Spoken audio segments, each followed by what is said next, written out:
नवा नवा छत्तीसगढ़ी गाना सुने बर हमर जेपी स्टूडियो सीजीला लाइक शेयर सब्सक्राइब जरूर करो। जियत दाई दादा मारे डंडा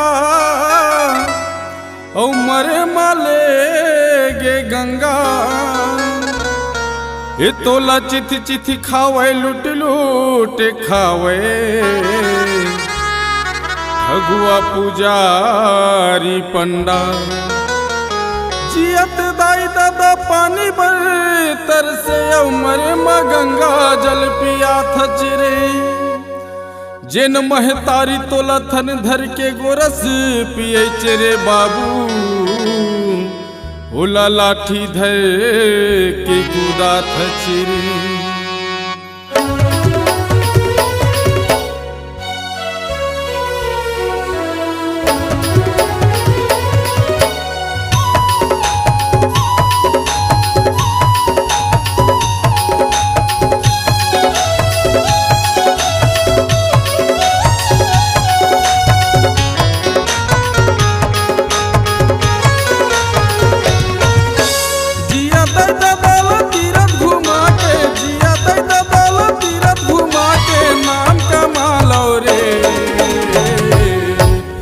सरवन साही सेवा बजा के नाम कमालो रे।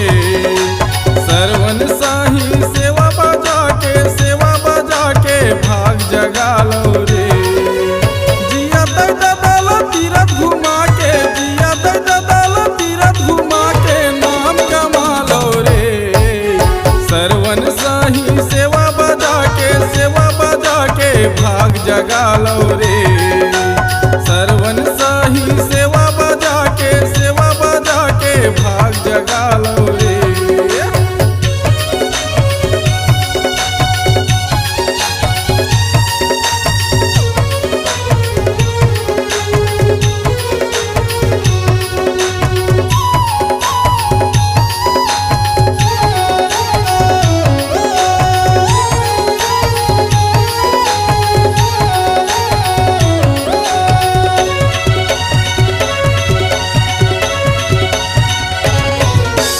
अपन दाई दादा के सेवा करे माँ काटे हवला ससुर सनला दादा एक थचे लगे नहीं तोला बात।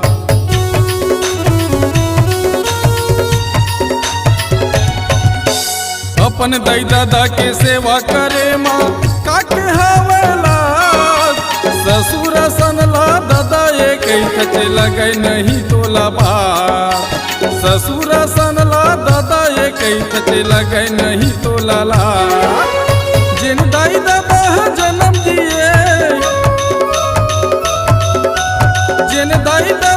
जन्म दिए तड़े पावत हावच रे। सरवन साही सेवा बजा के नाम कमालो रे। सरवन साही सेवा बजा के भाग जगालो रे।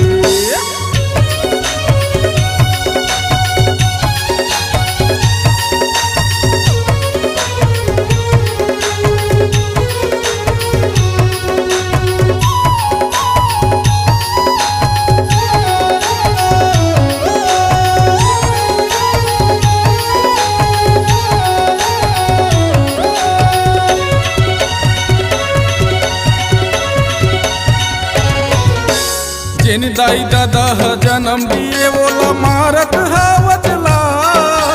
जिया दाई दादा बासी बर्तर से मरे मदे थचरे भार।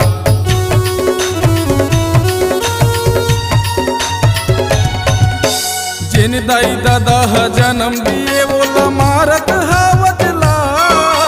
जिया दाई दादा बासी बर्तर से मरे मदे थचरे भार। जिया दाई दादा बासी बर्तर से मरे मदे थचरे भार। शरम नहीं तोरे तन मरे थोड़ को, शरम नहीं तोरे तन मरे थोड़ को बेटा का हाथ चेरे। सरवन साही सेवा बजा के नाम कमालो रे।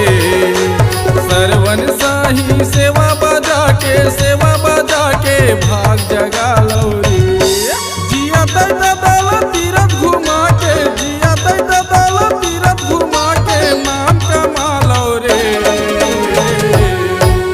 सरवन साही सेवा बजा के नाम कमा लो रे। सरवन साही सेवा बजा के भाग जगा लो रे।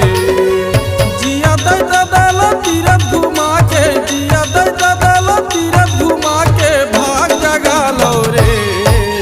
सरवन साही सेवा बजा के नाम कमा लो रे।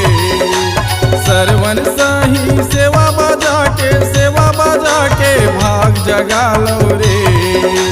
सरवन साही सेवा बजा के नाम कमा लो